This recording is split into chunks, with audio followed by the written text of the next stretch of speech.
दूसरा, यहाँ पे मुखियों पर मैं एक वंस एंड ऑल एक बारी मैं बता दूं, जिसका जो मकसद है उसके लिए वो रुद्राक्ष सबसे ज़्यादा पावरफुल है। और ऐसा ही कुछ भी बता देना या अपने मकसद के लिए कुछ बता देना वो सही नहीं होता कि आपने कहा और 5 सेकंड के अंदर 10 सेकंड के अंदर ही आपको बता दिया गया, ऐसा नहीं होता। ओम नमः शिवाय मेरे प्यारे शिव भक्तों, बहुत ही ज़्यादा दिव्य और स्पेशल वीडियो ये जो है आज की होने वाली है। अनगिनत जो वीडियो हैं, कुछ सही कुछ गलत, इंटरनेट में चारों तरफ फैली पड़ी हैं। हमें भगवान शिव के बारे में किससे मेनली पता चलता है? हमारे जो वैदिक ग्रंथ हैं, जिनमें पुराण जो हैं, जनमानस में जो है पुराण की कथाओं के द्वारा ही सारे जो हमारे अलग अलग इष्ट हैं उनके बारे में पता चलता है। जो हमारे 18 पुराण हैं और 18 उप पुराण हैं, तो उन्हीं में हमारी दिव्य कथाएं हैं जिसमें बहुत डीप सिंबलाइजेशन, अलग अलग मतलब होते हैं। उसको केवल कहानी के रूप में देखना नहीं होता, उसके पीछे छुपा हुआ जो भक्ति है, जो शक्ति है, वो क्या छुपी हुई है। तो यहाँ पर रुद्राक्ष के बारे में भी बहुत ज़्यादा कन्फ्यूजन हो गया है, क्योंकि रुद्राक्ष इस समय जैसे पहले रत्न थे, आज के दिन भी रत्न है, तो जो रुद्राक्ष है वो भी एक प्रकार का रत्न है, भगवान शिव का आशीर्वाद है। लेकिन डिमांड बहुत ज़्यादा होने के कारण जो नेपाल से ही, नेपाल के फार्मरों के द्वारा और इंडोनेशिया के फार्मरों के द्वारा बहुत महंगा रुद्राक्ष आ रहा है। और क्योंकि डिमांड बहुत ज़्यादा है, होता कम है उस हिसाब से, तो हर चीज़ जो है भगवान शिव का रुद्राक्ष भी काफ़ी ज़्यादा महंगा हो गया है।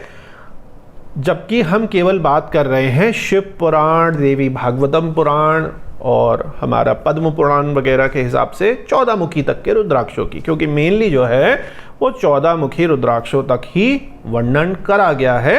होते बहुत सारे और भी प्रकार के रुद्राक्ष हैं। क्यों 14 तक ही करा गया है? क्योंकि आम आदमी की यदि लिमिट से बाहर रुद्राक्ष के रेट निकल जाएं तो भगवान शिव का ऐसा तो प्रसाद हो नहीं सकता कि वो केवल एक पैसे वालों के लिए ही हो, कि कोई 1 करोड़ 1.5 करोड़ 2 करोड़ का ही रुद्राक्ष खरीद पाए। जैसे मान लीजिए 21 मुखी, तो केवल उसी पर ही कृपा होगी। तो ऐसा तो आप नहीं मान सकते कि भगवान शिव ऐसा करेंगे, अपने प्रसाद को इस तरीके से करेंगे। तो अधिकतर जो पुराण हैं उनमें 14 मुखी तक का ही मेनली वर्णन है, ताकि आम जनमानस जो है यूजुअली उसको ले सके। रुद्राक्ष जो है हायर जो है मुखीज हैं, हायर मुखीज तो मैं नहीं कहूँगा, अन्य प्रकार के भी हैं, जैसे सूर्य से मतलब अग्नि से, चंद्र से, अलग अलग उससे जो है रुद्राक्षों की उत्पत्ति हुई है। 38 प्रकार के रुद्राक्षों का पुराणों में वर्णन है, जिसको आगे हम समझेंगे। आज की वीडियो का मेन मकसद क्या है कि आपको मैं केवल और केवल और केवल वही श्लोकों को रेफर करके पुराणों से बताऊं, कुछ भी इधर से उधर आपको ना बताया जाए। केवल आपको जो है देवी भागवतम पुराण, ऑथेंटिक ये पुराण है गीता प्रेस का, महाशिव पुराण और पद्म पुराण से लेकर इन्हीं के श्लोकों के इर्द गिर्द ही हम चलें। अपने हिसाब से कुछ भी उसमें एक्स्ट्रा ना उसमें जोड़ें, अपने हिसाब से कुछ भी जो एडिशनल अपने अनुभवों से, न्यूमरोलॉजी, एस्ट्रोलॉजी, तंत्र, सामुदायिक शास्त्र, पालमिस्ट्री, लोशो, तो बहुत सारी चीज़ें हैं, उनको हम बिल्कुल भी चर्चा नहीं करेंगे। अब रुद्राक्षों का इतना फ़ायदा हुआ लोगों को कि ये बहुत बड़ा जो है क्षेत्र बन चुका है। इसमें न्यूमरोलॉजिस्ट अपने हिसाब से बताते हैं, एस्ट्रोलॉजिस्ट अपने हिसाब से बताते हैं, इवन लाल किताब में भी बताने लग गए हैं। इवन जो 5 एलिमेंट थ्योरी है चाइना की, बाजी चार्ट है, साइकिल ऑफ क्रिएशन डिस्ट्रक्शन है, वास्तुशास्त्री है, हर कोई इस समय रुद्राक्ष भगवान शिव के प्रसाद को लोगों तक दे रहा है। लेकिन हम उस पर बिल्कुल भी चर्चा नहीं करेंगे। एक वीडियो आपका टाइम बचे, ऑलरेडी एक बहुत डिटेल में उसके 2 पार्ट बन चुके हैं कि कैसे हम रुद्राक्षों को सजेस्ट करते हैं। तो आप ये समझते हैं ना कि हर किसी को पर्सनली रुद्राक्ष सजेस्ट नहीं करा जा सकता। क्यों नहीं करा जा सकता? उसकी एक एनालिसिस और चार्टिंग में टाइम लगता है, इतना टाइम नहीं होता। और ऐसा ही कुछ भी बता देना या अपने मकसद के लिए कुछ बता देना वो सही नहीं होता कि आपने कहा और 5 सेकंड के अंदर 10 सेकंड के अंदर ही आपको बता दिया गया, ऐसा नहीं होता। तो आप खुद ब खुद उन वीडियो को देख लीजिए। वो वर्जन 1 थी, मैं आपको याद दिला दूं कि कैसे रुद्राक्षों को अलग अलग भिन्न भिन्न तरीकों से सजेस्ट करा जाता है, ताकि आप खुद समझ लें, खुद ही उसको धारण कर लें। इसका बहुत ही जल्द एक बहुत ही विस्तार से वर्जन 2 आ रहा है, जिसमें एक मास्टर क्लास होगी, जिसमें मैं आपको बताऊंगा कि किस तरीके से आप जो हैं रुद्राक्षों को अलग अलग फेथ पे, अलग अलग प्रैक्टिसेस पर, ये जो मैंने बहुत सारे लोग बताए जो प्रैक्टिस करते हैं, जो विद्वान बताते हैं, उनके हिसाब से किस किस तरीके से अलग अलग मुखी जो हैं रुद्राक्ष या रुद्राक्षों के कॉम्बिनेशन बताए जाते हैं। हम वीडियो पर वापस आते हैं। यहाँ कंप्यूटर में मैंने आपके लिए कंपाइल कर दिया है, क्योंकि हर श्लोक को फिर मैं आपको ऐसे करके दिखाऊंगा, फिर कैमरा इधर आएगा, बड़ी उसमें दिक्कत होगी।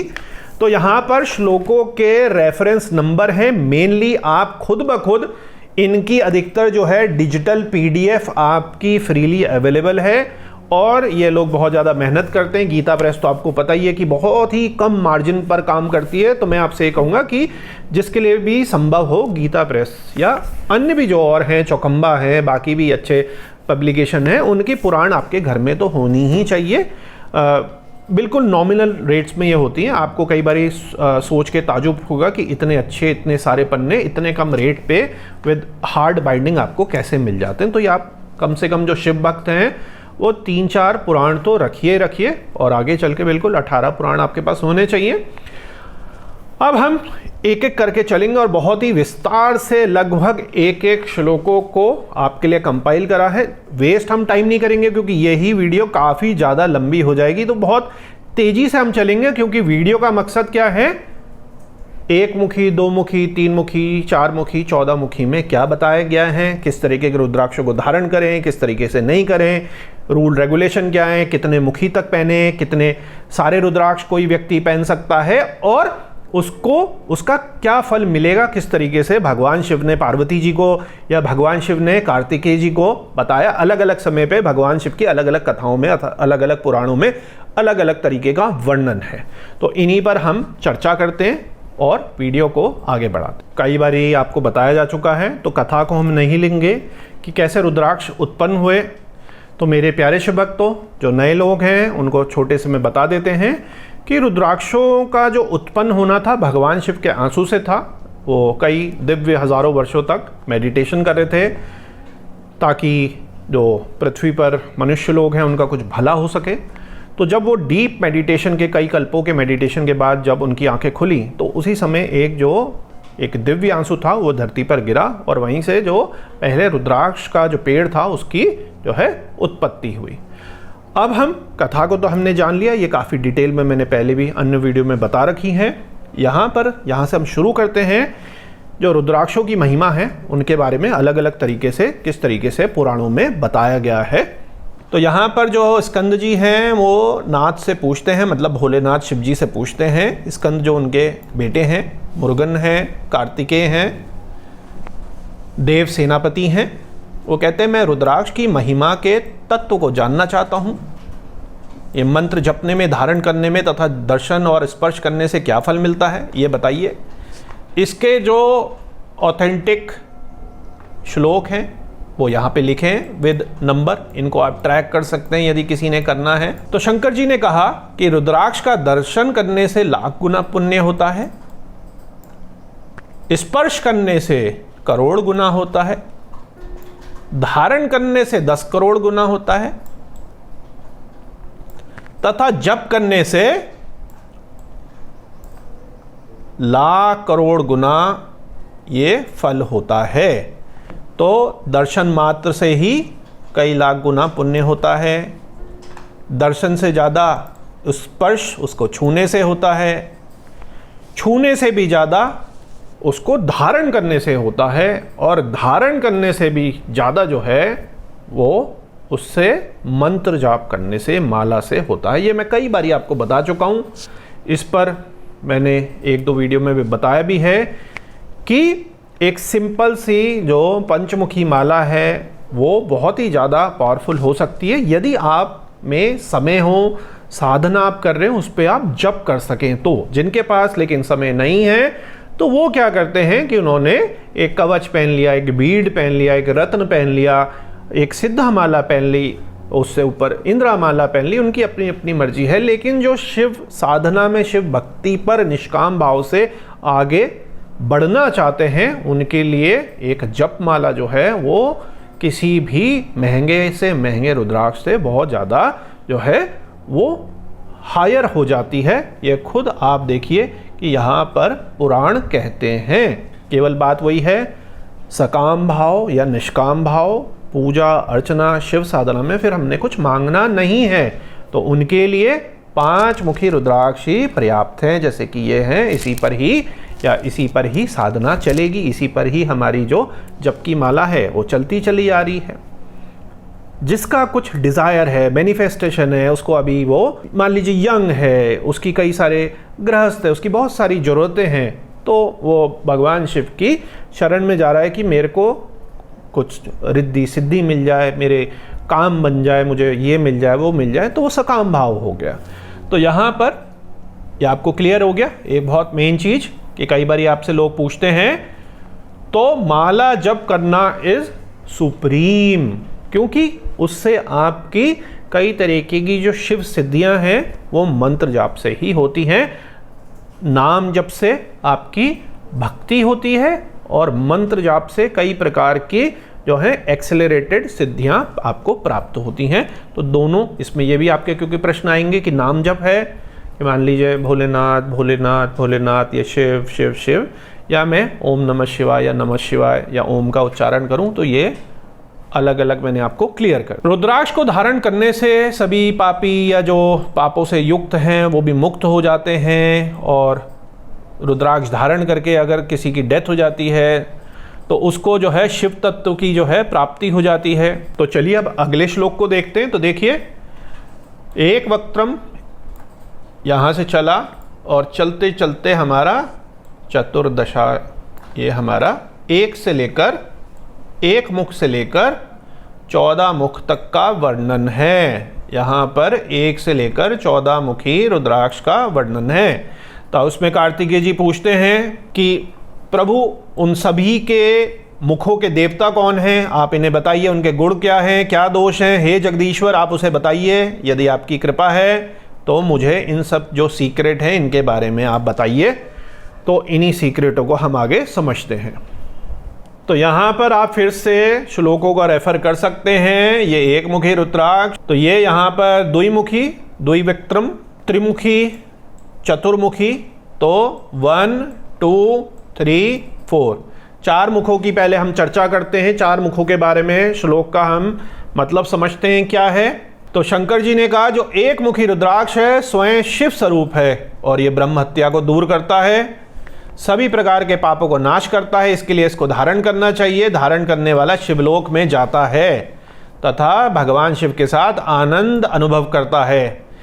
जब महान पुण्य उदित होता है और शंकर जी की कृपा होती है, एक मुखी रुद्राक्ष तथा कैलाश की प्राप्ति होती है। इसके बहुत सारे गूढ़ मतलब हैं। तो जब भगवान शिव की कृपा होती है तो ही आपको एक मुखी रुद्राक्ष और कैलाश की प्राप्ति होती है, क्योंकि भगवान शिव के पास कैलाश लोक में ही आप जाते हैं। और अगर इसको मॉडर्न तरीके से, साइंटिफिक तरीके से आप समझते हैं तो क्योंकि एक मुखी रुद्राक्ष इतना ज़्यादा रेयर है कि मिलता ही नहीं है, तो सारे तो हम उसके ऑल्टरनेट्स ले रहे हैं। मान लीजिए कि आप किसी ब्रांडेड दवाई के लिए जा रहे हैं और वो किसी कारण नहीं मिल पा रही, तो आप क्या कहते हैं, आप फ़ोन करते हैं डॉक्टर को या अपने परिचित को या उसी मेडिकल स्टोर से, क्या कहते हैं कि भैया ये वाली तो दवाई मिल नहीं रही, अब क्या होगा, पेट दर्द तो बड़ा है या ये समस्या बड़ी है। तो कहते हैं जी इसका सब्सटीट्यूट ले लीजिए, 100% तो काम नहीं करेगा लेकिन 50% करेगा, 60% करेगा, 40% करेगा, तो सब्सटीट्यूट ले लेते हैं। तो एक मुखी के जो हैं अधिकतर ये सारे के सारे सब्सटीट्यूट ही हैं। बेस्ट सब्सटीट्यूट क्या है, इस पर हमेशा बहस होती है, हर एक विद्वानों का अलग अलग मानना है। लेकिन शिव पुराण में या देवी पुराण में या हमारे पद्म पुराण में जो 6 चिन्ह बताए गए हैं रुद्राक्ष के, उससे आप खुद ही समझ जाएंगे कि आपके लिए सबसे बेहतर जो है रुद्राक्ष क्या होगा। इस पर मैं कुछ भी कमेंट नहीं करूंगा कि कौन सा क्या, कई बारी मैं कर चुका हूं। हर एक के अपने अपने मत हैं। आज का क्योंकि हमारा फोकस क्या है, अपने आप कुछ भी ना कहना और केवल जो पुराण में लिखा है वही आपको हूबहू आपके सामने देना। भगवान शिव के साथ आनंद अनुभव करता है जो भी मेडिटेशन में, योगा में, कुंडलिनी जागरण में शिव साधक हैं, वो एक मुखी रुद्राक्ष को बिल्कुल पहन सकते हैं और उसके कारण जो है, ऊर्जा के कारण आपकी जो साधना है वो बहुत अच्छी चलती है। और इसीलिए जो बहुत सारे मठाधीश हैं, महंत हैं, पुजारी हैं, साधना वाले हैं, योगा वाले एक मुखी रुद्राक्ष को धारण करते हैं और वो उनकी पूजा में, शिव साधना में, शिव मंत्र जाप में, सभी चीज़ों में, डीप मेडिटेशन में हेल्प करती है और वो भगवान शिव के साथ आनंद का अनुभव करते हैं। अब थोड़ा सा देश काल परिस्थिति के हिसाब से आपको समझने वाली कई सारी चीज़ें हैं, क्योंकि शिव पुराण आज की तो है नहीं, पहले मुख से चली, मतलब कि श्रुतियों के द्वारा चली, फिर लिखित रूप में आ गई वो। तो लिखित का तो अभी कुछ 100 साल पहला ही है जो सबसे पहली शिव पुराण पाई गई, क्योंकि डिस्ट्रॉय भी हमारे बहुत सारे ग्रंथ हो गए अलग अलग जगह से जो लिपियों के द्वारा जमा हुई। तो उस समय भी आप समझिए कि जो पहले से लिखा गया ब्रह्म हत्या, तो बड़ा खतरनाक, सबसे भयंकर तो ब्रह्म हत्या ही होती थी। उसकी एक मैं आपको कहानी भी बता चुका हूँ ब्रह्म हत्या की। जब नवग्रह की सीरीज थी तो ब्रह्म हत्या को दूर करता है। अब यह नहीं कि आपने हत्या कर दी तो वो उसके आपको पापों से दूर कर देगा। इसकी आज मॉडर्न में क्या मतलब है, ये समझने वाली बात है। कमेंट सेक्शन में आप लिखिएगा हर चीज़ के बारे में, जो जो आपको कन्फ्यूजन है। एक बड़ी सी वीडियो फिर से बनाएंगे आप सभी के इस वीडियो के प्रश्नों को लेते हुए, जो पुराण स्पेसिफिक हैं, पुराण पर आधारित हैं, कई सारे जब जमा होंगे तो उनका उत्तर आपको देंगे, तो आप अपना अपना इसमें मतलब समझ सकते हैं। बेसिकली भगवान शिव की आराधना, उनकी कृपा, उनके साथ जुड़ने के लिए, उनके साथ आनंद अनुभव करने के लिए जो है ये बहुत ज़्यादा इम्पॉर्टेंट है एक मुखी रुद्राक्ष। अब दो मुखी रुद्राक्ष जो है हमारा, दो मुखी रुद्राक्ष देव देव शिव स्वरूप होता है। इसको धारण करने वाले गोप्य गोवध अन्य पापों से जो है उनके ये भी पाप नष्ट हो जाते हैं। धारण करने वाला अक्षय स्वर्ग को प्राप्त करता है।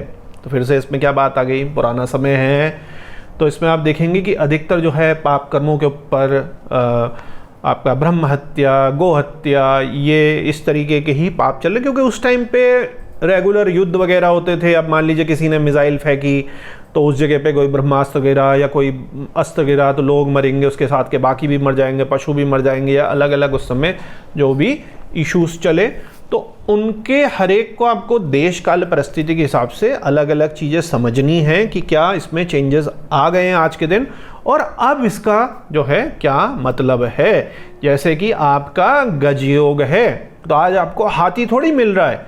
गजयोग का मतलब है कि आप ऐसे पद में बैठे हैं जो गज के समान स्थिर है, प्रबल है, ना हिलने वाला है, बहुत पावरफुल है, या आपको ऐसे वाहनों की प्राप्ति हो रही है जो बड़े ही मान लीजिए एसयूवी टाइप के हैं, मतलब कि पूरे रथ टाइप के हैं, गज टाइप के हैं, रथ से भी ऊपर गज टाइप के हैं, या आपके साथ आपकी टीम या लोग ऐसे हैं कि युद्ध में वो गज समान है, या आपकी मेमोरी इतनी ज़बरदस्त है कि आप गज के रूप में हैं, क्योंकि गज की मेमोरी जो है वो बहुत ही ज़्यादा जो है पावरफुल मानी जाती थी। तो इसको इस तरीके से आपको इंटरप्रेट करना होता है। अब तीन मुखी जो रुद्राक्ष है इसमें आप देखेंगे कि काफ़ी ज़्यादा लिखा गया है, श्लोक में भी पीछे जाके आप देखेंगे तो अग्नि स्वरूप है, और 2025 का तो है ही। तीन मुखी रुद्राक्ष बहुत ही पावरफुल रुद्राक्ष है। क्यों है? जबकि इसकी इतनी वैल्यू नहीं है।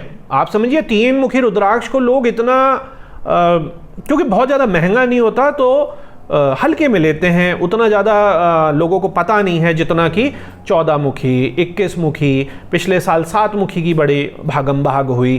तो लेकिन हर रुद्राक्ष जो है वो बहुत ही ज़्यादा पावरफुल है।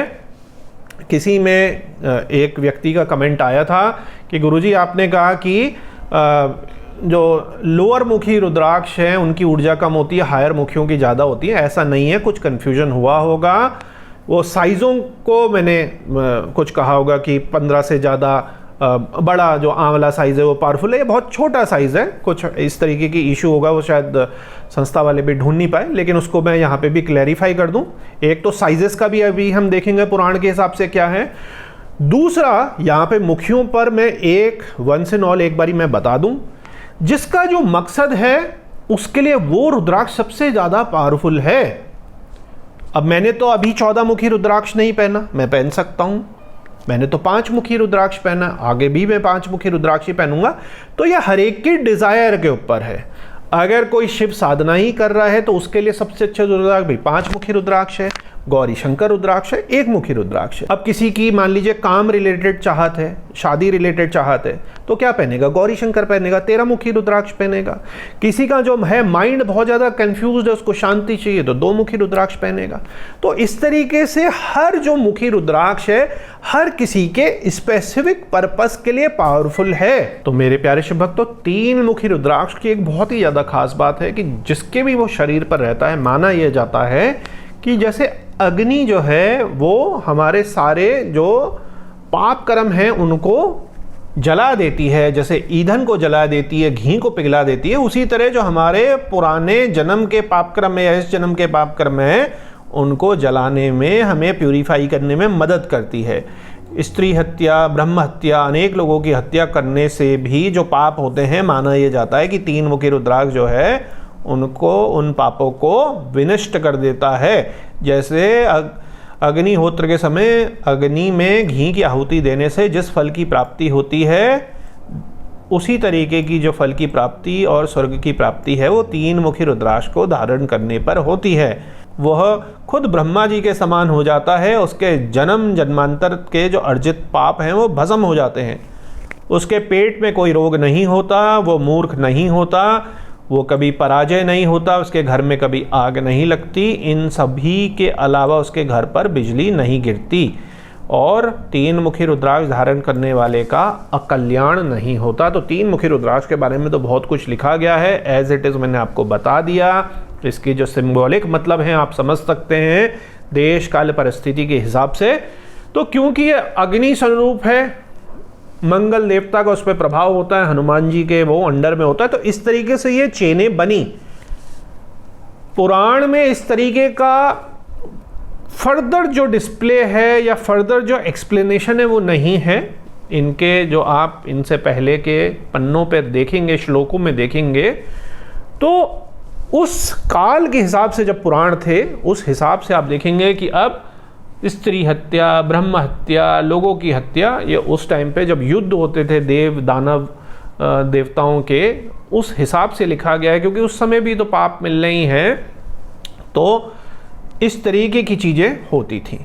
लेकिन इसमें ही देखिए, अगर सिंबलाइजेशन आप देखिए तो पेट में कोई रोग नहीं होता। तो अधिकांश जो पेटों के रोग हैं वो हमारी जो पेट की प्रबल जठराग्नि है उसके कम होने के कारण होते हैं, हमारे गलत खान पान के कारण होते हैं। तो 3 मुखी रुद्राक्ष अगर आप धारण कर लेते तो पेट की जो पाचन शक्ति है, अग्नि है, वो द्वारा से उसको जान मिल जाती है। तो जो भी आप खाते हैं उसको वो पचा लेती है। जब अच्छे ढंग से पचा लेगी उसके रस को, तो आपके शरीर में भी वो लगेगा, और आपका जो पेट के कई सारे रोग हैं निष्क्रिय अग्नि के कारण, आपके कर्म ना करने के कारण, मतलब एक्टिव लाइफ स्टाइल ना होने के कारण, तो इस तरीके से भी देखिए कोरिलेट करता है। क्योंकि वो अग्नि का स्वरूप है तो माना यह जाता है कि आपने अग्निदेव को धारण कर लिया तो अग्निदेव आपके ऊपर जो है कम नुकसान करेंगे। तो घरों में आग लगना, आप कुछ रिस्की काम करते हैं, आप रेस्टोरेंट पे हैं, आप फायर वाली जगह पे हैं, पटाखे वाली जगह पे है, युद्ध वाली जगह पे हैं, आप पावर से रिलेटेड काम में हैं, पुलिस में हैं, फौज में हैं, तो यूजली इन सब चीज़ों को इस तरीके से कोरिलेशन निकल के जो ज्योतिषाचार्य हैं, न्यूमरोलॉजिस्ट हैं, न्यू ज्योतिष वाले हैं, न्यू ज्योतिष भी अब आ गया, वेस्टर्न ज्योतिष आ गया है, लोशो है, ये सब चीज़ इस तरीके से उसको एक सूत्र को पकड़कर उसके जो है आगे बढ़ाते हैं और अपने एक्सपीरियंस को इसमें डालते हैं। तो इस तरीके से ये कई सारी चीज़ें जो हैं वो विस्तृत रूप से, क्योंकि श्लोक का सार तो बहुत ही जो है कंडेंस फॉर्म में होता है, एक ही चीज़ के कई सारे सिंबॉलिक मतलब होते हैं, तो ये ऐसे निकल के चीज़ें आती हैं। तो ये मैंने आपको बता दिया। अब चतुर्मुखी रुद्राक्ष जो है वो स्वयं जो है ब्रह्मा स्वरूप होता है, जिसके शरीर पे होता है वो स्वयं जो है ब्रह्मा के स्वरूप में होता है। वेदों में जो वेदज्ञ होता है,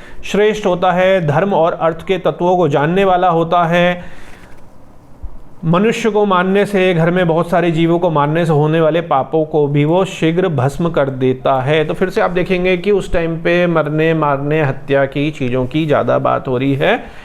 लेकिन यहाँ पर फिर से आप क्या समझ सकते हैं कि वेदों में सर्वश्रेष्ठ होता है वेदज्ञों में, जिसको वेदों की जानकारी हो। अब ये जरूरी नहीं है कि वो ब्राह्मण ही वेदों को जानने वाले हैं, यूजुअली उन्हीं को ही पढ़ाया और आज के दिन भी कराया जाता है। लेकिन अगर इसको आप मॉडर्न तरीके से देशकाल परिस्थिति के हिसाब से समझेंगे तो जो भी शिक्षा को ग्रहण करने वाला है, इसीलिए माना यह जाता है कि चतुर्मुखी रुद्राक्ष जो है स्टूडेंट को गणेश के साथ पहना दीजिए। मतलब कि गणेश भी बहुत ही ज़्यादा सबसे ज़्यादा दिमाग वाले हैं, रिद्धि सिद्धि वाले हैं, रिमूवल ऑफ जो डिफरेंट टाइप्स ऑफ ऑब्स्ट्रक्शंस हमारे हैं उनको हटाने वाले हैं, विघ्न हमारे दूर करने वाले हैं, विघ्न हमारे हरता हैं, वो विघ्नों को हरने वाले हैं।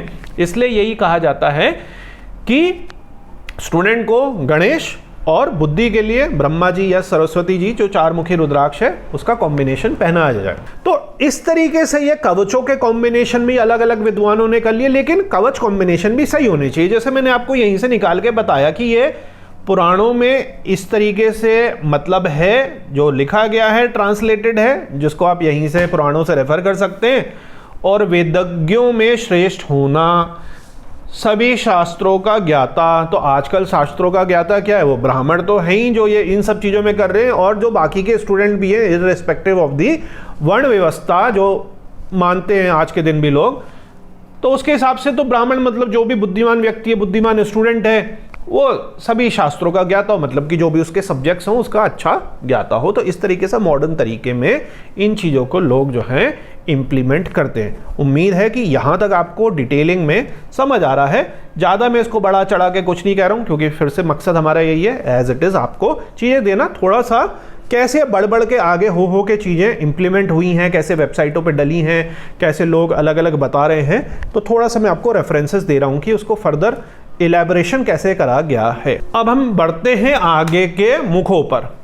इसको पॉज करके आप देख सकते हैं, बिल्कुल भी मैं टाइम वेस्ट नहीं करूंगा। इसमें 5, 6, 7 3 रुद्राक्षों की बात हो गई। तो हम 5 मुखी, 6 मुखी, 7 मुखी, बहुत ही ज्यादा पावरफुल ये भी रुद्राक्ष है, इनकी चर्चा हम करते हैं। 5 मुखी रुद्राक्ष से शंकर जी सदा जो है संतुष्ट रहते हैं, वो सभी जीवों का स्वामी होता है। पंच जो हमारे मुख हैं, सज्जोत, ईशान, तत्पुरुष, अघोर और वामदेव, ये हमारे भगवान शिव के जो 5 हमारे मुख हैं, और उन्हीं से जो सारा संसार अलग अलग उनकी क्रियाएं हैं वो चलता है। तो ये इन 5 मुखों को, इन 5 शिव देवताओं को पंचमुखी रुद्राक्ष में माना जाता है कि ये स्थापित रहते हैं। और इसी कारण 5 मुखी जो रुद्राक्ष है वो सर्वाधिक संसार में पाया जाता है। इसका भी एक बड़ा अनोखा रीजन है।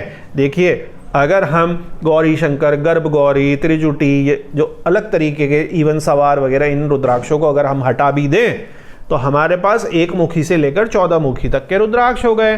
तो यूजुअली तो क्या होना चाहिए था कि अगर हम मैथ्स की प्रोबेबिलिटी मीडियन को अगर हम लेते हैं तो भाई 7 मुखी सबसे ज़्यादा होना चाहिए था, पर 7 मुखी तो इतनी ज़्यादा बहुतायत में नहीं होता जितना कि 5 मुखी होता है।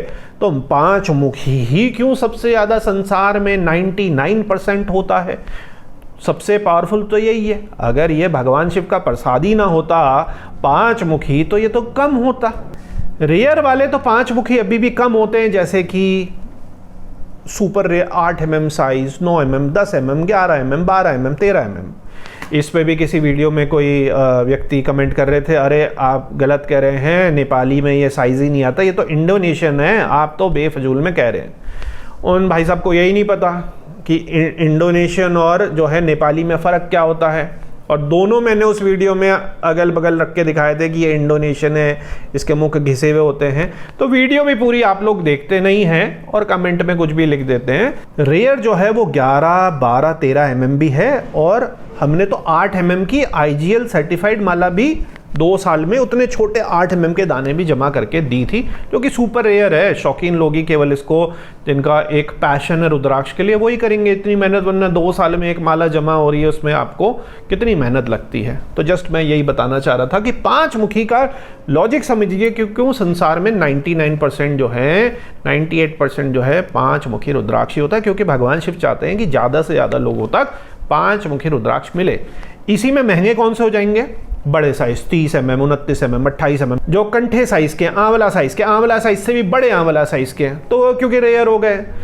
तो 5 मुखी में भी सुपर मिनी और सुपर साइज, या फिर बूंद टाइप के, बिल्कुल आंसू टाइप के, या बहुत ही ज़्यादा कटीले टाइप के, थोड़े डिसेंट साइज़ के, ये महंगे होते हैं। यूजली 19, 20, 21 mm जो हैं ये सस्ते होते हैं, और इसीलिए ये फ्री में अधिकांश समय में मंदिर के द्वारा, स्पिरिचुअल गुरु के द्वारा ये इस तरीके के फ्री में दिए जाते हैं। नेपाल वाले भी कई सारे कहते हैं आप काठमांडू आएंगे तो हम 5 मुखी आपको ऐसे ही दे देंगे, क्योंकि 5 मुखी की भी फिर क्वालिटी हैं अलग अलग। उन क्वालिटी की भी चर्चा करेंगे कि कैसे रुद्राक्ष आपको धारण नहीं करने चाहिए और कैसे रुद्राक्षों को ही छठे हुए को आपने धारण करना चाहिए। इतने 100 हजारों साल पहले ये लिखी गई है, तो उस समय भी ये चिन्हित था। अब लोग कहते हैं आजकल ये 10-20 साल से खराब हो गया है, आजकल ही कीड़े लग रहे हैं, आजकल ही घिसे हुए मुख हैं, आजकल ही ऐसा नहीं। ये तो पुराण तो पहले के लिखे हुए हैं, तो ये तो पहले ही पुराण तो ऐसा है ना कि हर देश काल परिस्थिति हर युग में ये चलेगा। अगर ये 1000-2000 साल पहले लिख दिया गया तो उसका बेसिक मनुष्य जाति के लिए हमेशा एक सारी इंप्लीमेंट होगा, थोड़ा बहुत ही ऊपर नीचे होगा। यही तो पुराण कथाओं की खासियत है, यही तो पुराणों की खासियत है जो लोग नहीं समझते। वापस हम आते हैं, 5 मुखी सबसे ज्यादा होता है, ये रुद्र के पुत्र स्वरूप है, इसे धारण करना चाहिए। तो ये रुद्र के जो है वेद में रुद्र का ही वर्णन है, सबसे सुप्रीम फॉर्म सबसे पहले, तो उसके पुत्र स्वरूप है। हम रुद्र स्वरूप तो कभी हो नहीं सकते, तो कहने वाली बात है शिवोऽहम्, मैं ही शिव हूँ। इतना बड़ा स्टेटमेंट, अहम ब्रह्मास्मि, इतना बड़ा स्टेटमेंट, दुनिया का कोई गुरु, कोई व्यक्ति रुद्र नहीं हो सकता। हम तो उनके दास हो जाएं, हम उनके 0.1% पुत्र हो जाएं तो बहुत बड़ी बात है। और हमेशा हमें ये पुत्र भाव ही हर साधु, सन्यासी, गृहस्थ जो शिव साधना कर रहे हैं उनको यही रखना चाहिए कि आप हमारे पिता हैं, हम आपके पुत्र हैं, आपकी छत्र छाया में रहे। हम कभी भी इस तरीके की कल्पना नहीं कर सकते, चाहे कितनी सिद्धि, कितना योग, कितना ही तप, कितनी करोड़ हमारे जप हो गए कि हम रुद्र हो गए। हम कभी रुद्र नहीं हो पाएंगे। और कभी भी हमें यह नहीं भूलना चाहिए, जो हर वक्त में बताता हूँ, जो मिलने वाले हैं, जो समझते हैं कि जो पूजन है वो शिव का ही होना चाहिए। गुरु का पूजन तो बहुत ही लिमिटेड होना चाहिए। गुरु केवल एक ब्रिज है, एक मार्गदर्शक है। गुरु के चक्कर में आप कभी भी जो भगवान शिव हैं उनको कभी भी ना भूलिए। तो गुरु दीक्षा के बाद भी 1 माला जप आपने रोज की गुरु मंत्र की करनी है, लेकिन 10 माला जप या 20 माला जप या उससे कहीं ज़्यादा आपने भगवान शिव की करनी है। तो कई बारी आप इन्हीं चीज़ों में फंस के रह जाते हैं। जो मेन रुद्र हैं, महादेव हैं, शिव हैं, उनसे भी कई बारी आप भटक जाते हैं, तो वो आप बिल्कुल मत भटकिए। तो कई कल्पों तक इसका असर होता है। इसको धारण करने वाला शिव के समान पूज्य होता है, भूलोक में राजा होता है, शिवलोक में जाकर शिव के तेज से संपन्न होता है। इसलिए सभी प्रयत्नों के द्वारा पंचमुखी रुद्राक्ष को धारण करना चाहिए।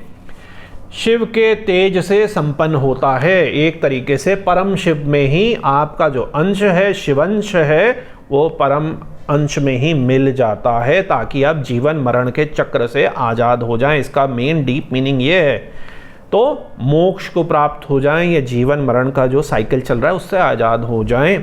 ये इसमें अधिकतरों की ये मान्यता है। एक वीडियो में मैंने बताया कि कितना सुंदर हो कि हम जीवन मरण के चक्र में बार बार आते रहें और भगवान शिव की जो है भक्ति और पूजा अर्चना अलग अलग तरीके से करते रहें। तो हर एक का अपना अपना मानना है। अभी तो मेरा मानना ये है कि मोक्ष की जरूरत नहीं है। शिव मिल गए तो फिर आपको क्या सोचना कि मोक्ष है या क्या है। शिव भक्ति आप हर जन्म में आकर जिस तरीके से आपको शरीर मिले उसमें शिव भक्ति और शिव साधना करिए। मोक्ष की भी आपको जरूरत नहीं है। शिव भक्ति से बड़ा मोक्ष तो हो ही नहीं सकता। अब हम बात करते हैं 6 मुखी रुद्राक्ष की, जिसको आपको पता है कि कार्तिकेय, स्कंद, मुरुगन जो हैं हमारे भगवान शिव के बेटे, देव सेना के महानतम सेनापति, सर्वोच्च सेनापति, सबसे पावरफुल 6 मुखों वाले, वो हमारे हैं भगवान कार्तिकेय। और क्यों उनका रोल इतना ज़्यादा बड़ा हो जाता है, उसके पीछे भी कई सारे वाद विवाद, अपने अपने तर्क वितर्क हैं। कार्तिकेय जी का जन्म कैसे हुआ? गणेश जी का जो जन्म है, माता पार्वती जी, शक्ति, आदि शक्ति, उन्होंने एक आटे को गूंथ कर उससे करा। कार्तिकेय जी कैसे पैदा हुए? तो कार्तिकेय जी कैसा पैदा हुए, इसकी आपके लिए होमवर्क है, ढूंढिए। वो भगवान शिव का ही जो है अंश है। तो आप समझिए कि इन चीज़ों में क्या फ़र्क है, थोड़ा सा समझने वाली बात है। तो ये बहुत ही ज़्यादा पावरफुल हैं। नॉर्थ इंडिया में, मिडिल इंडिया में इनको थोड़ा कम माना जाता है। साउथ में ये बहुत ही ज़्यादा जो है प्रमुख देव हैं, जो कार्तिकेय हैं, मुरुगन हैं। और आपको जान के ताजुब होगा कि अगर आप ब्रिटिश म्यूज़ियम में और जो बड़े बड़े म्यूज़ियम्स हैं जहाँ पर पुराने जो आइडल्स, मूर्तियाँ वगैरह हैं, तो जो स्कंद हैं उनकी बहुत ही ज़्यादा, जो वन ऑफ द ओल्डेस्ट मूर्तियाँ समकक्ष मिल पाई हैं, वो स्कंद की भी हैं उतने टाइम पहले। तो आपको ये जान के बड़ा ताजुब होगा कि स्कंद एक टाइम पे कितने जो थे फेमस थे। माना यह जाता है कि इसको दाहिनी भुजा में धारण करने से आप गले में भी कर सकते हैं और भुजा में भी कर सकते हैं। ब्रह्म हत्या आदि के पापों से मुक्त हो जाता है। स्कंद के समान शूरवीर होता है, उसको कहीं भी पराजय नहीं मिलेगी। वो जो हैं गौरीश नंदन के समान ही कुमारत्व को प्राप्त करते हैं, हमेशा यंग ऊर्जावान रहते हैं, कुमार टाइप के रहते हैं। इनको धारण करने वाला ब्राह्मण राजा का पूज्य होता है, क्षत्रिय विजयी होता है, वैश्य तथा शूद्र आदि वर्ण सदा ऐश्वर्य से परिपूर्ण होते हैं। चारों वर्णों का दे दिया, मतलब कर्म के हिसाब से वर्णों का भी दे दिया, अभी समझाता हूँ। उनको वरदात्री गौरी माता के समान सुलभ होती हैं। अपने भुजा के बल से संपूर्ण तेजों से संपन्न होते हैं। सभा में राजगृह तथा बोलने में निपुण होते हैं, धैर्य संपन्न होते हैं। उनमें ना तो कायरता आती है, ना वो हतोत्साहित होते हैं। तो ये बहुत ही ज़्यादा छह मुखी रुद्राक्ष के बारे में लिखा है। छह मुखी रुद्राक्ष का देखिए 2-3 चीज़ें क्या हैं। वो ब्राह्मण राजा का पूज्य होता है। किसको धारण करना चाहिए? वो ब्राह्मण से आप ये समझिए जो बुद्धि का काम कर रहा है, वो राजा का पूज्य होता है। मतलब कि किसी मेन एक अच्छी पोजीशन में, एमएनसी में या गवर्नमेंट जॉब में या कुछ इस तरीके के सिस्टम में वो बुद्धिजीवी बैठा होता है और राजा की पूज्य होता है। मतलब कि वो एडवाइज़र होता है, वो अच्छे पद पे बैठा होता है, उसको राजा जो है बहुत सारा मान सम्मान और ये दे रहा होता है। क्षत्रिय अगर वो है तो वो हमेशा विजयी होता है। जैसे मैंने आपको बताया, पुलिस है, आर्मी है, फाइट करने वाले हैं, जो भी बल का यूज़ करने वाले, क्योंकि कार्तिकेय का तो मतलब ये है बल। तो 2-3 रुद्राक्ष हमारे काफ़ी बल को रिलेटेड हैं, क्योंकि कईयों के शरीर में बल नहीं होता, बहुत अच्छी जॉब पोजीशन में, लेकिन वो बड़े दुखी हैं, अलग अलग उसके रीज़न हैं। तो 13 मुखी कई लोग पहनते हैं, महंगा है 13 मुखी, कामदेव का स्वरूप है, बहुत अच्छा है। कईयों का शरीर वीक है, तो ये क्योंकि शुक्र को भी माना जाता है, वीनस को भी माना जाता है। जो कार्तिकेय हैं 6 नंबर हो गया, 6 वीनस का हो गया।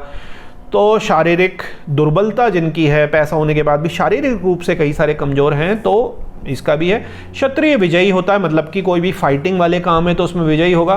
वैश्य तथा शूद्र जो हैं वो भी इसको पहन सकते हैं, तो कोई मनाही नहीं है। इस तरीके से सभी पहन सकते हैं। भगवान शिव को सदा ऐश्वर्यों से परिपूर्ण रहते हैं, क्योंकि वैश्य और जो शूद्र हैं मतलब कि बिजनेस करने वाले हैं या लोक कर्म करने वाले, सेवा करने वाले हैं, वो ऐश्वर्यों से परिपूर्ण होते हैं।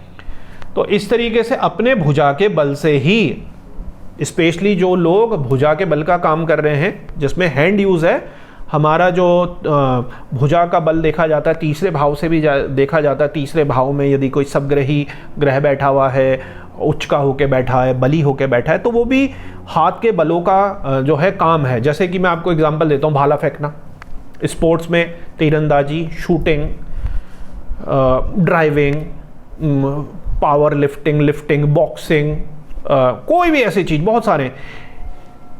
इवन क्योंकि इसमें शुक्र भी ऐड हो गया, तो आर्टिस्टिक पेंटिंग वगैरह के काम, even digital painter using the stylus pen, तो ये सारी चीज़ें आप नए तरीके से मान सकते हैं।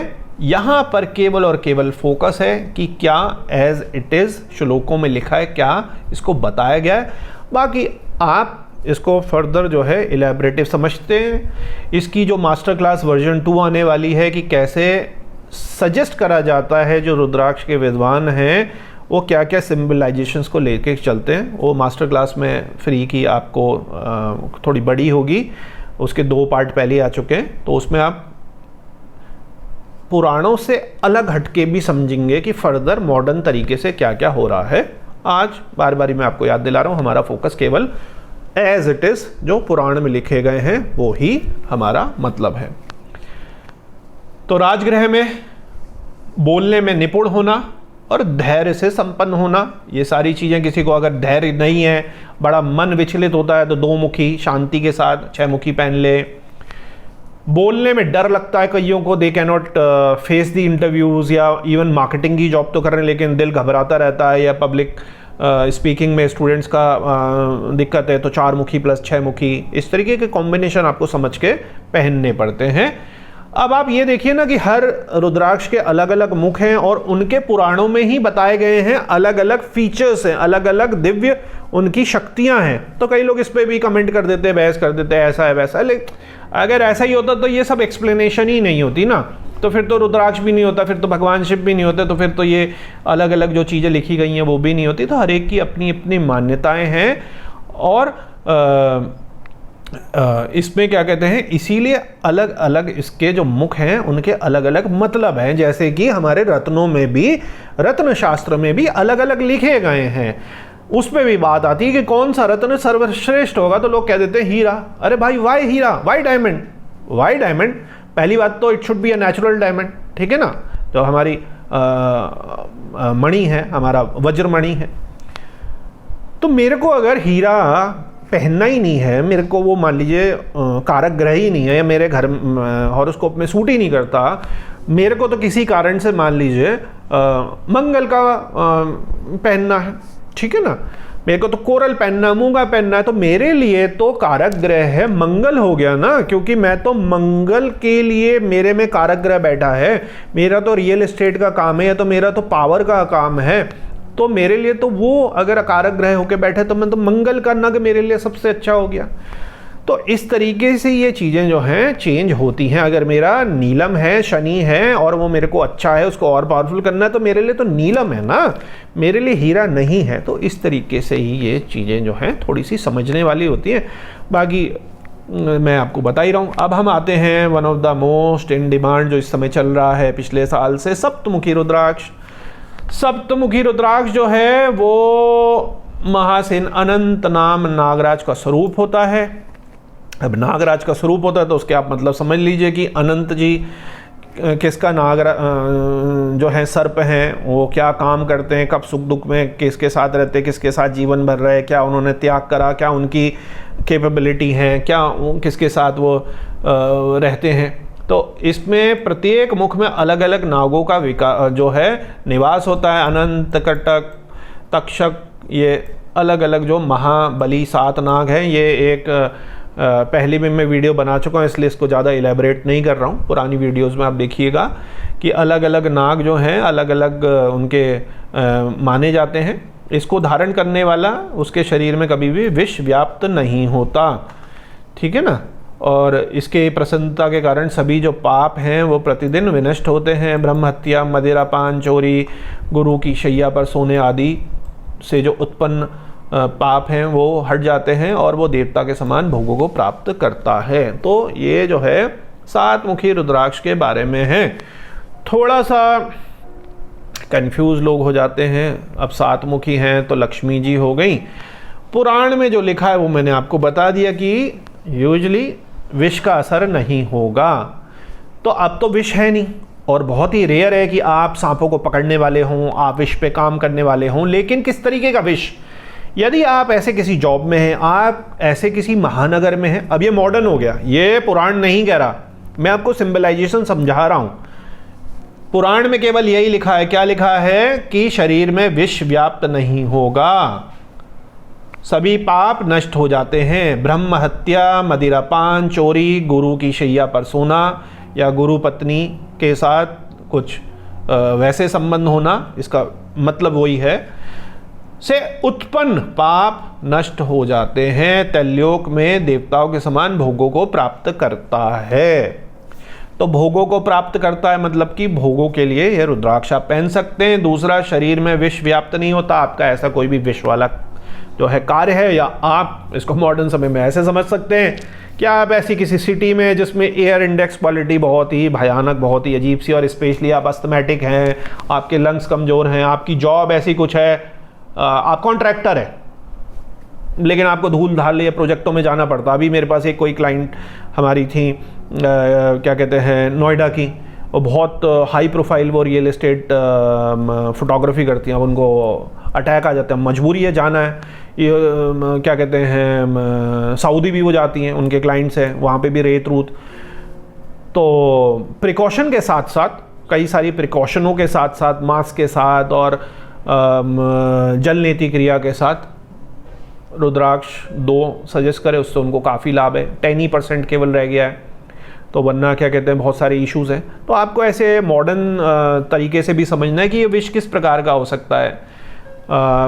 पेंट की फैक्ट्रियों में काम करने वाले वो आ रहे हैं, और भी कई सारे बहुत सारे हजार्डियस जॉब प्रोफाइल हैं, अच्छे प्रोफाइल हैं जो कि हजार्डियस हैं या लोकेशन के हिसाब से हजार्डियस हैं, रिसर्च के हिसाब से हैं, वो सभी इनको पहन सकते हैं, ऐसा मेरा मानना है। बाकी पुराण में जो लिखा है वो एग्जैक्टली ये लिखा है। तो चलिए आगे बढ़ते हैं। तो मेरे प्यारे शिव भक्त, तो अब चलिए आगे के मुखियों को समझते हैं रुद्राक्ष के। तो 8 मुखी रुद्राक्ष, 9 मुखी रुद्राक्ष, इसके श्लोकों को आप पॉज करके यहाँ देख सकते हैं, या फिर से मैं आपको बताता हूँ कि देवी भागवतम पुराण खंड 2, आप खंड 1 में ढूंढेंगे कंफ्यूजन होगा। खंड 2 में आप देखिए, यहाँ पे मैंने सारे पन्ने बता रखे हैं आपको। ये आपका जो है एकादश जो स्कंद है यहाँ से शुरू है, ये देख लीजिए। इसी तरीके से पद्म पुराण में भी आप देखिए, उसके भी मैंने आपको श्लोक दिए हैं। और अगर हम श्री महाशिव पुराण की बात करें तो इसमें सेकंड वाले में नहीं, इसमें जो हमारा प्रथम खंड है, पूर्वार्थ है जो हमारा प्रथम खंड, और प्रथम खंड के स्टार्टिंग में ही विदेश्वर संहिता का जहां एंड होने वाला है, यहां पर विदेश्वर संहिता के यहां पर आप देखिए, यहाँ पे रुद्राक्षों का स्टार्टिंग है। ये सारे कंपाइल करके, क्योंकि आपके पास ये होंगे नहीं, तो मैंने एक जगह दे दिए हैं। इसमें पद्म पुराण में भी काफ़ी अच्छा वर्णन है, जो पद्म पुराण के श्लोक हैं वो भी इसमें डाल दिए गए हैं।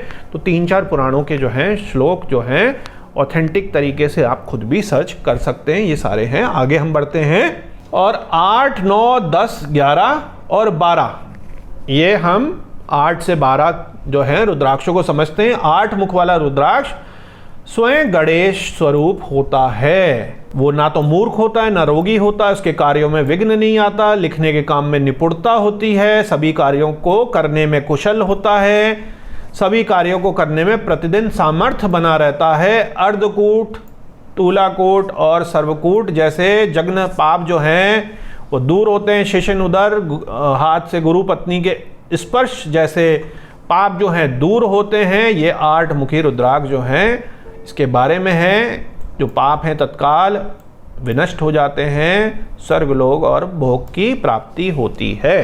तो 8 मुखी रुद्राक्ष धारण करने से इस तरीके के सभी पाप जो हैं वो जो है नष्ट हो जाते हैं। अब इसको अगर हम समझें तो क्या क्या लिखा था इसमें, देखिए कि 8 मुखों वाला रुद्राक्ष जो है गणेश स्वरूप होता है। तो गणेश जी के लिए आप ये 8 मुखी रुद्राक्ष, और गणेश रुद्राक्ष तो है, इसके अलावा 8 मुखी रुद्राक्ष को धारण कर सकते हैं। कार्यों में यदि कोई विघ्न आ रहा है, अब ये तो आपको पता ही है भाई, कार्यों में विघ्न आ रहा है तो गणेश जी ही विघ्न जो है हमारे सारे हटाते हैं, इसीलिए उनका नाम भी पड़ा है कि विघ्न हरता है वो हमारे, रिद्धि सिद्धिदायक हैं। तो मूर्ख तो हो ही नहीं सकते, क्योंकि बहुत ज़्यादा विद्वान, सबसे ज़्यादा विद्वान तो गणेश जी को ही माना जाता है। प्रतिदिन सामर्थ्य बना रहे, आपकी एनर्जी यदि डाउन हो जाती है, एक दिन एनर्जी है, हफ्ते भर आपकी डाउन हो गई, बहुत सारे लोगों को ऐसा इशू है, चाहे वो एनीमिक है, हीमोग्लोबिन है, मानसिक रूप से अधिकतर लोग हैं, माइंड में क्योंकि इतना ज़्यादा कन्फ्यूजन है, इतना ज़्यादा पोल्यूशन है, इतनी ज़्यादा एंग्जाइटी डिप्रेशन है, तो वो इन चीज़ों से मदद करता है। प्लस मेडिटेशन तो आप करेंगे ही, अगर एंग्जाइटी, मेडिटेशन, डिप्रेशन है, उसके ऊपर हमारा एक प्रोजेक्ट है निद्रम, टाइम नहीं मिल पा रहा है, तो बहुत जल्द उस पर रेगुलर वीडियोस आनी शुरू होंगी। जो मेंटली हीलिंग चाहते हैं, फिजिकल हीलिंग चाहते हैं, मेडिटेशन चाहते हैं, तो वो एक अलग सा चैनल है, उसकी बहुत जल्दी उसमें होगा। अब ये एक कुछ टिपिकल चीज़ें आ गई, अर्धकूट, तूलाकूट और सर्वकूट, इसके मैं अगली स्लाइड में बताता हूँ कि किन के लिए मतलब है, क्योंकि अगर श्लोक में लिख दिया गया है तो अर्थकूटम, तुलाकूटम, सर्वकूटम, ये देखिए, तो ऐसा कुछ नहीं है कि अपने आप कुछ हवा हवाई हो गया ये, क्योंकि अगर गीता प्रेस भी कर रही है तो अच्छे खासे ट्रांसलेटर उनके बैठे हैं। हाँ बिल्कुल 19, 20, 18, 20 कुछ ना कुछ फ़र्क हर के हिसाब और समझने से थोड़ा बहुत हो सकता है, क्योंकि संस्कृत इसी तरीके की मल्टीपल मीनिंग वाली, हर शब्द का हर अक्षर का अलग अलग मतलब है। लेकिन ये हवा हवाई उठ के नहीं। अब इसका क्या मतलब होता है ये मैं आपको समझाऊंगा। इसी तरीके से शिशन, उदर, इस तरीके के जो रोग हैं, हाथ से गुरु पत्नी का स्पर्श हो जाए, ये भी आप समझ गए कि गलती से या जाने अनजाने कुछ इस तरीके के चीज़ें हो गई, तो इन सभी चीज़ों का जो है वो इसके लिए आपको पहनना है। इन 3 का भी आगे हम चलते हैं, आगे की स्लाइड में फिर आगे पीछे जाना पड़ेगा, तो उसको आप याद रखिएगा कि ये कूटों का मैं आपको मतलब बताऊंगा। नवमुखी रुद्राक्ष जो है स्वयं भैरव रूप होता है, भैरव रूप होता है, और जो इसको अपनी भुजाओं में धारण करता है वो मेरे समान ही बलवान हो जाता है। लाखों करोड़ों ब्रह्म हत्याओं को करने के बाद भी नवम मुखी जो रुद्राक्ष है उसको तत्काल जो है भस्म कर देता है। देवलोक में उसकी इंद्र के समान पूजा होती है और वो श्रेष्ठ ग्रह में शिवजी के गणेश समान स्थिर हो जाता है। हमेशा मतलब शिवजी के पास ही रहता है। और कपिल वर्ण के अनुसार इसमें हमारे जो कपिल मुनि हैं उनका भी ये आ गया है। इसको भी हम आगे देखेंगे कि क्या इसका मतलब हो सकता है। लेकिन जो पुराण का लिखा हुआ था, पहले मैंने आपको 8 मुखी का, और ये 9 मुखी जो रुद्राक्ष है वो क्या कहता है, भैरव समान हो जाता है। तो ये एज इट इज़ लिखा है। यूजली इसमें 9 मुखी में 9 दुर्गा देवी का हर जगह आप देखेंगे कि इस तरीके से मान लिया गया है। तो भैरवी रूप नहीं है, भैरव समान हो जाता है। शंकर जी के समान ही शेष ग्रह में गणेश समान हो जाता है, उसकी इंद्र के समान पूजा करते हैं। और कपिल वर्ण के मुक्तिप्रद रुद्राक्ष को, क्योंकि मुक्ति तो मिली कपिल जी के द्वारा, तो उसकी भी हम चर्चा करेंगे, मेरे समान बलवान हो जाता है। लाखों करोड़ों ब्रह्म हत्या को करने के बाद भी ये तत्काल जो है उसको डिस्ट्रॉय कर देता है। ये इसका एज इट इज़ मीनिंग है। एक जो चीज़ें जो इसमें टिपिकल हैं वो हम कूटों के साथ ही मुनि कपिल मुनि की भी हम कथा को हल्के से समझेंगे। 10 मुखी रुद्राक्ष को धारण करने से सर्पों का विनाश हो जाता है। तो आपको इसका मतलब समझना है कि सर्पों का मतलब क्या है। पर 10 मुखी रुद्राक्ष जो है उसको धारण करने से सर्पों का विनाश हो जाता है। सर्प हमारे जीवन में कई प्रकार के, कई युगों के हो जाते हैं। आजकल 10 मुखी जो रुद्राक्ष है वो मॉडर्न जो वास्तु वाले हैं वो वास्तु 10 दिक्पाल 10 दिशाओं के वास्तु दोष के लिए भी अलग अलग स्थानों पे उसको लटकाने का, उसका पूजा करने का इस तरीके से माना जाता है कि ये इस तरीके से होते हैं। पुराण में क्या लिखा है ये मैंने आपको बता दिया। वीडियो लंबी होगी आपको, क्योंकि देखनी अगर पुराणों के हिसाब से तो समझेंगे। अभी ये एक ही पुराण का समझा रहा हूँ मैं, 4 का तो आपके लिए बहुत ज़्यादा हो जाता, तो मैं एक और पुराण को इसके बाद स्पेशली शिव पुराण को लूँगा। अभी ये शिव पुराण नहीं चल रहा है, शिव पुराण के अलग श्लोक हैं। ऑलमोस्ट चीज़ें सेम ही है, थोड़ा बहुत फ़र्क है, लेकिन आप देख लेंगे। उसको हम तेज़ स्पीड में देखेंगे, इतना हम टाइम नहीं लगाएंगे समझने के लिए, समझाने के लिए आपको। और बाकी पुराणों का भी मिलता जुलता है, लेकिन आप हर पुराण को रेफ़र कर सकते हैं। इसमें अपने आप कुछ भी नहीं लिखा हुआ है। 11 मुखी रुद्राक्षों में 11 रुद्रों का निवास होता है। हजारों अश्वमेघ यज्ञों को, सैकड़ों यज्ञों को विधि पूर्वक करने से, 1 लाख गायों को दान करने से जो फल की प्राप्ति होती है वो 1 मुखी रुद्राक्ष को करने से होती है। उसका पुनर्जन्म नहीं होता, शिव के समान हो जाता है। इसको शिखा में धारण कर सकते हैं, करना चाहिए। 1 मुखी रुद्राक्ष की बहुत ज़्यादा मान्यता है, शिव समान हो जाता है। शिव के जो 11 रुद्र अवतार हैं उनकी जो शक्ति हैं वो इसमें निवास करती हैं। तो एक तरीके से 11 रुद्र अवतारों की आप पूजन करते हैं। और आपको पता ही है कि ये हनुमान जी का स्वरूप भी माना जाता है। और इसके जो फल की प्राप्ति है, किसकी फल की प्राप्ति है, इतने सारे अश्वमेघ यज्ञों की और विधि पूर्वक ये इतने सारे गाय की दानों की, वो 1 मुखी रुद्राक्ष को धारण करने से हो जाती है। और वो जन्म मरण के उससे जो है निकल जाता है और शिवजी के में मर्ज हो जाता है, मतलब कि परम शिव तत्व में मिल जाता है। तो ये 11 मुखी रुद्राक्ष के बारे में है। अब इसका मॉडर्न क्या मतलब हो सकता है ये हम चर्चा करेंगे कभी और। अब हम आते हैं 12 मुखी रुद्राक्षों को। यदि कोई अपने गले में द्वादश मुखी रुद्राक्ष को, यदि कोई अपने गले में द्वादश मुखी मतलब कि 12 मुखी रुद्राक्ष को धारण करता है तो उससे आदित्य की तुष्टि होती है।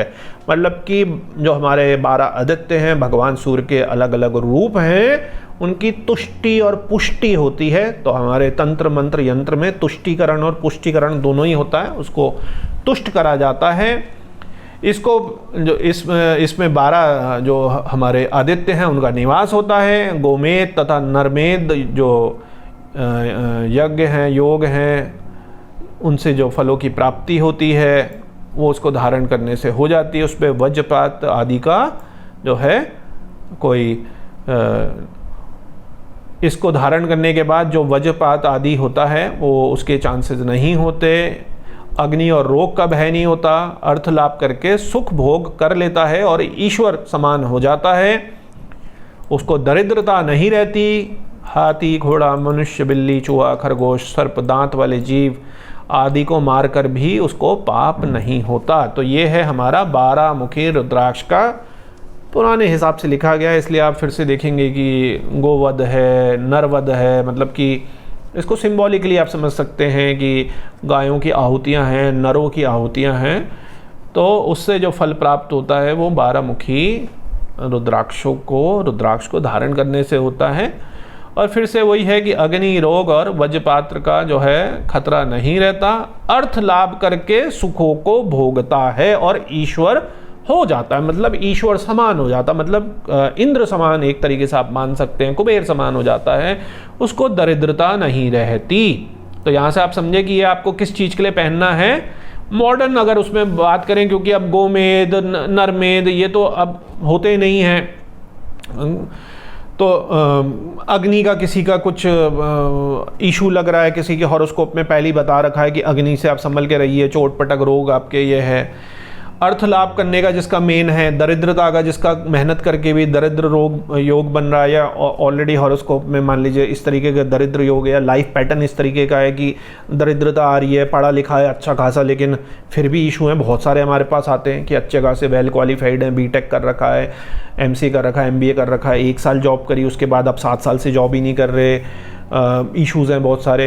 फैमिली ने भी शादी कर दी क्योंकि फैमिली सही थी, पापा की अच्छी जॉब थी, मान लीजिए सरकारी जॉब थी, बिजनेस था, लेकिन अपना कुछ नहीं है, तो बड़े कॉम्प्लिकेशंस है इस तरीके के, तो वो भी इसको देख सकते हैं। तो ये 12 मुखी रुद्राक्ष के बारे में एज इट इज़ जो पुराण में है वो मैंने आपको बता दिया।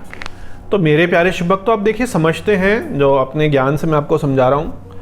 अर्धकूट, तुलाकूट और सर्पकूट जो है हमारे, क्योंकि आप रुद्राक्ष धारण कर रहे हैं तो रुद्राक्ष बहुत सारे लोग, अब तो सभी गृहस्थ लोग भी कर रहे हैं, पता चल गई उसकी महिमा के बारे में, वरना पहले साधु सन्यासी, साधना वाले, शिव साधना वाले, मांत्रिक, यांत्रिक, तांत्रिक ही इसको बेसिकली आज से 50 साल पहले आप देखते होंगे कि यही पहनते थे। गृहस्थ तो बहुत ही कम पहनते थे, वो भी किसी को किसी गुरु ने दीक्षा के समय पर दे दिया, और उसको भी वो पहनते क्या थे, अपने संभाल के बड़ी इज्जत से अपने जो है घर पे रख लेते थे, मंदिर पे या तिजोरी पे रख लेते थे।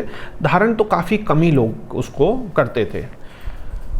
तो जब हम शिव साधना की बात करते हैं, तंत्र मंत्र यंत्र की बात करते हैं, क्योंकि तंत्र भी शिव पार्वती के संवादी हैं, और यंत्र भी आपको पता है कि कितना गूढ़ उसमें अपना रहस्य है, और साधनाएं तो आपको पता ही है कि जब हम शिव साधनाओं की बात करते हैं तो अर्ध मतलब आधा अधूरा मंत्र, किसी मंत्र का कोई भाग जो है वो अपने दोष के कारण, क्योंकि कई लोग क्या है अपने आप ही आजकल मंत्रों में चालू हो जाते हैं।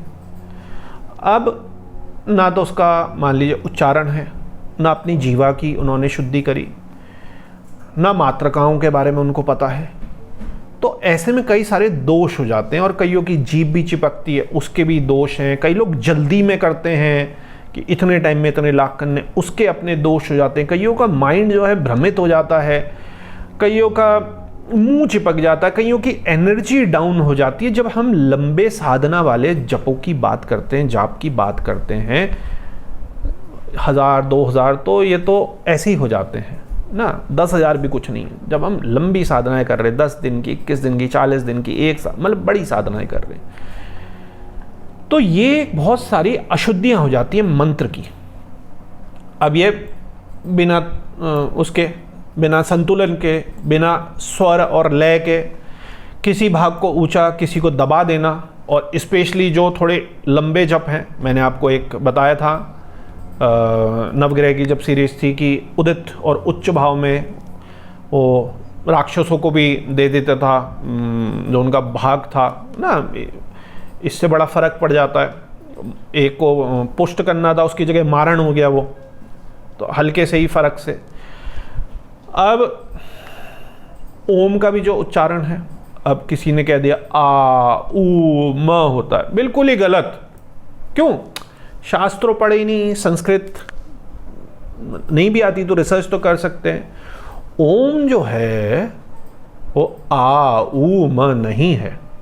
ओम किन्हीं शब्दों से जुड़ के नहीं बना, संधि होके नहीं बना कि वो आ और ऊ और म तीन अलग अलग नहीं है। ओम एक ग्लोबल, एक सिंगल अक्षर है, आप समझ रहे ना। ओम जुड़ जुड़ के नहीं बना, तो आपको वो इशू हो जाता है। तो इस तरीके से जब जप करने हैं तो किस में कितनी एनर्जी देनी है, किस शब्दों को कितना लंबा खींचना है, किस शब्द को कितना रखना है, वो इस तरीके के कई सारे जो हैं, ये जो दोष हैं ये तुला के दोष हैं, मतलब कि तुलाकूट है। और पूरे मंत्र की जो है दोषयुक्त ध्वनि है, पूरा का पूरा ही दोष में चल रहा है, भ्रष्ट है, अशुद्धि है। आपने मान लीजिए साधना में बैठ गए और उग्र साधना में बैठ गए, मैं तो ये कह रहा हूं, और कुछ नशा करके बैठ गए और आउट ऑफ कंट्रोल आपकी बॉडी हो गई। आप कर तो रहे लेकिन आपके जो मंत्र हैं वो बिल्कुल ही कहीं और ही जा रहे हैं ना, जबान आपकी तो, और बिल्कुल अशुद्धता के साथ आप बैठे हैं ना। तो इस तरीके के जो मंत्रों के, और भी इसमें अशुद्धियां होती हैं मंत्रों में, मंत्रों की शुद्धियां। इसीलिए कई लोग ये करते हैं कि हमने तो ये मंत्र करे, हमारे तो सिद्धि नहीं हुआ। तो मंत्र ऐसे ही नहीं सिद्ध होते हैं, उनके पीछे बड़ी लंबा चौड़ा जो है प्रक्रिया होती हैं। उत्कीलन से लेकर उसको तारण करने की, शोधन करने की, बहुत सारे उसके कर्म हैं, कई दिनों के प्रोसेस हैं। ऐसा नहीं कि आप सीधे बैठ गए और आपने सीधे चालू कर दिया। हाँ, भक्ति भाव से चलिए, अभी आपने शुरू कर दिया, well and good. 1 lakh, 2 lakh, 1.25 lakh, 5 lakh, 6 lakh तक तो सोचिए मत। लेकिन आप जब आप पूर्ण सिद्धि की सोचते हैं 1, 1.5, 2 साल बाद की, चलो अब हमारे को बड़े अच्छे रिजल्ट मिले, या हमारी भगवान शिव में एक नेक्स्ट लेवल की आस्था हो गई, बिल्कुल पूर्ण समर्पण का भाव हो गया, तो अब हम फुल 24 लाख करते हैं, क्योंकि 6 लाख तो होंगे नहीं। 6 लाख में तो क्या है, षडाक्षरी हमारा या पंचाक्षरी को हम ले लेते हैं तो 1.25 लाख हर अक्षर के हैं, तो 6 लाख हो गए। लेकिन कलयुग में 4 गुना ज़्यादा करने हैं हमें दोषों के कारण, तो 24 लाख हो गए। आपने 1 करोड़ करने, 1.25 करोड़ करने हैं, तो आप फिर व्यवस्थित ढंग से करेंगे ना, जब उतना आप टाइम उसमें उतने वर्ष लगा रहे हैं। तो ये भी उसमें दिया गया है। तो यदि आप कोई साधना कर रहे हैं, जब कर रहे हैं, आपको पूरी जानकारी नहीं है, आप भक्ति भाव से कर रहे हैं, तो भी मेरा सजेशन ये रहेगा कि आप ये वाला रुद्राक्ष को धारण कर सकते हैं, क्योंकि इन दोषों से आप बचेंगे।